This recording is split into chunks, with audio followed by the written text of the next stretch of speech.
Well, well, if I didn't say a word of welcome to you, you are very, very welcome this Christmas morning.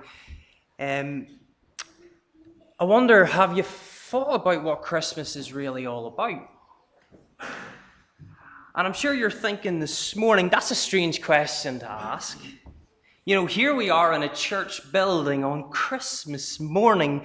You would think the answer would be obvious. But is it though? Is it? The question itself implies that it isn't. You know, we have a whole culture surrounding the season of Christmas with practically no mention of church. There's a whole load of movies and books and songs that are Christmassy, and from them we can maybe try and understand what people think Christmas is largely all about. Consider Exhibit A, Home Alone. All right, it's a festive staple. And from this, we could infer that Christmas is all about remembering family, even the youngest, especially when we forget about them. What about Exhibit B? The Santa Claus movie starring Tim Allen, a favourite in our home. Well, here, Christmas is all about the kids. Without them and their belief, there would be no Christmas spirit, resulting in world-ending consequences. And if you've seen the movies, you'll know what I'm talking about. And then for those of us with a more classical taste, well, consider Exhibit C, Charles Dickens' A Christmas Carol. And this tale depicts Christmas as a time for converting someone from a miser who is worried about money to someone who's a more cheerful giver, a bit more generous. And then when we combine those three things with all the countless Christmas-themed rom-coms that are on Netflix, and the just as numerous Christmas songs that are related to romantic hopes and dreams, well, from these, we can infer that Christmas for some is all about finding that perfect person. And from this very brief survey, and I stress brief, we could sum up that Christmas is all about connections. Whether it's about making new connections or trying to strengthen those we already have. Whether it's between parents and children, brothers and sisters, or romantic partners, Christmas is a reminder to think about our connection to people. And that kind of idea, it's lovely, it's warm, it's inviting, it's just plain nice. Yet it doesn't really go far enough. It doesn't really account for all of the traditional elements of the season, like why do we give gifts? Why do we put up trees? Why do we sing special songs at this time of year? And why do we meet together in a building like this on this day in the year? And so to begin to answer those questions, and I promise you I will not take all of your time, your turkey will not be burnt, I promise. All right, I want to take you on a journey to the origin of this season, to the birth of Christ. And we've had the two sort of passages already read for us this morning. So our first reading, read very ably by Mark, describes the scenes of the first stop in our journey. The fields surrounding Bethlehem. We even had it visually demonstrated for us this morning by the kids. And for a few moments, we are going to think about the shepherds. What kind of image comes to your mind when you think of a shepherd? If we were to apply our modern day understanding of a shepherd, we're probably thinking someone who's honorable, somebody who's hardworking, a humble kind of people. That's what a shepherd is. But that isn't always the case. You see, for first century shepherds in the Middle East, these were people who spent much of their time with the animals in their care, so much to the point they started to smell like them. They were a little bit smelly. What's more is that they would often prioritize the survival of their flocks above all else. If there was a pasture over there that nobody seemed to be in, they would just take their flock over there and then take them out when they had their fill. And these flocks, these pastures, didn't really belong to them. And when they were challenged on this, they denied any wrongdoing. Well, this led to them having a reputation of being untrustworthy and unreliable. You could put it like this. If they were on Santa's list, they were definitely on the naughty list, weren't they? And then you had the tendency to steal, and, well, shepherds were dishonest, unreliable, prone to stealing, and to cap it all off, they smelt just bad. But why tell you all this? Why paint this picture? Well, here's why. Would you invite these people to come and see your baby? These smelly thieves who lie. Would you invite them to come and see your baby? Well, what about this? Would you invite them to come and see the king? Probably not, is what you're thinking. Probably not, no. And yet they were invited. God invited them by way of the angels. And so it raises this question, and the question is this, one word, why? Why were the shepherds invited? Why were the shepherds the ones to receive this heavenly invitation to come and meet the baby king?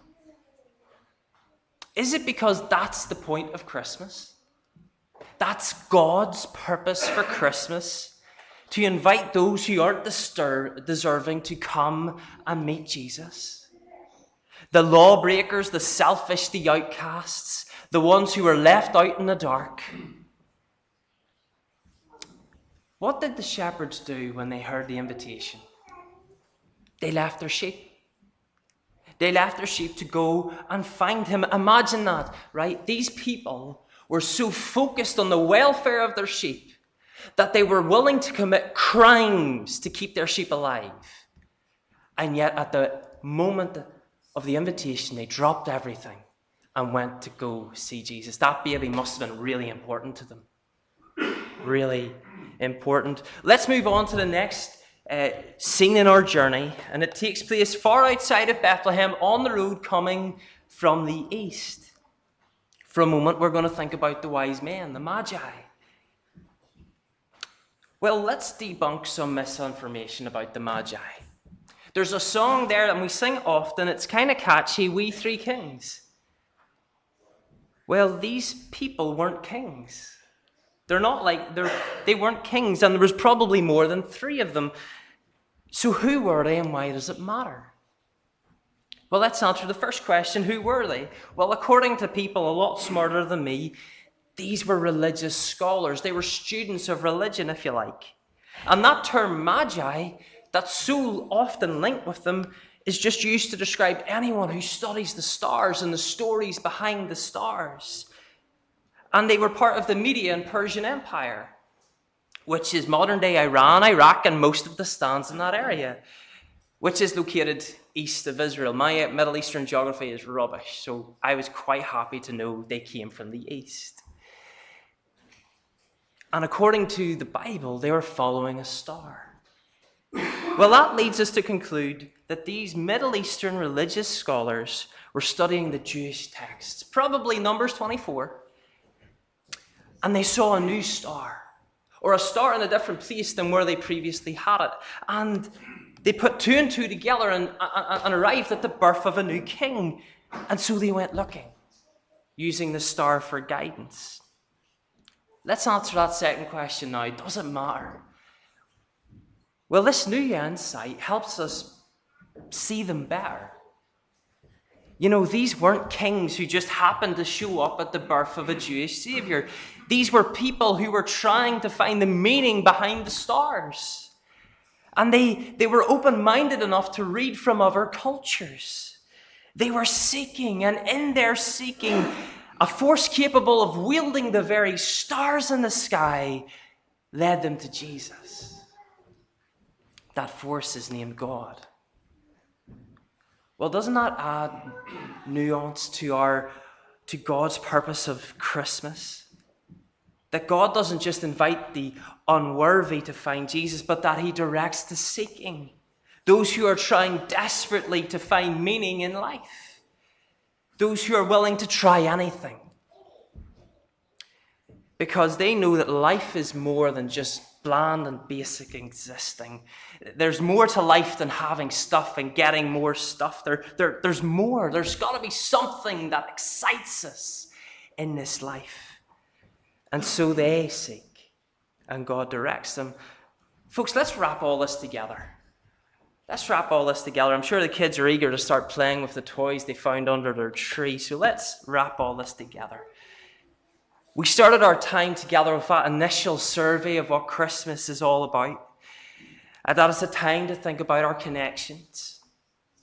But if we expand that summary to include what we've just picked up from the Bible, well, we begin to understand the customs of Christmas. We give gifts to reflect those gifts given to Jesus. The gold, the frankincense, the myrrh.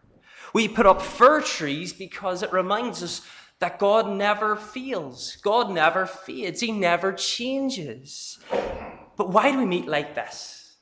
Why do we meet like this? Is it just something to do? Is it just tradition?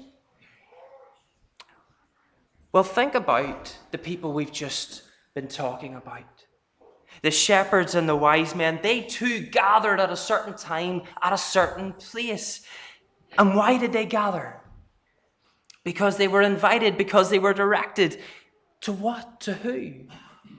Well, that's where those songs come in. Those songs point us to Jesus. They invite us to think about Jesus. They direct us to consider all that Jesus is about, all that he has done, all that he will do. Christmas, yes, is a season to think about our connections to people. To remind them of how fond they are. That's why we give them gifts. That's why we write Christmas cards. And yet its origin speaks to a deeper, more important connection of ours to God. And that connection to God hinges on what we do with Jesus. So here's a few questions for you to mull over the turkey and the Brussels sprouts. Are we seeking him? Are we seeking Jesus in the same way the Magi were? Have we heard the invitation the same way the shepherds heard the invitation? And can we say what C.S. Lewis said? And C.S. Lewis was a man born in Belfast, and he was an atheist when he was a teenager, and yet he went looking for God later on in life. And this is what he said when he found God.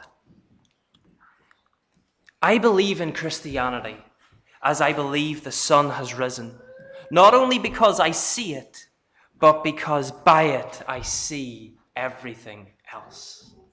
I wonder, can you say that this morning? I'll not take up too much of your time. Thank you for listening. Both adults and kids alike, thank you for listening. We're going to sing our last song and then we're all through. And our last song is Joy to the World.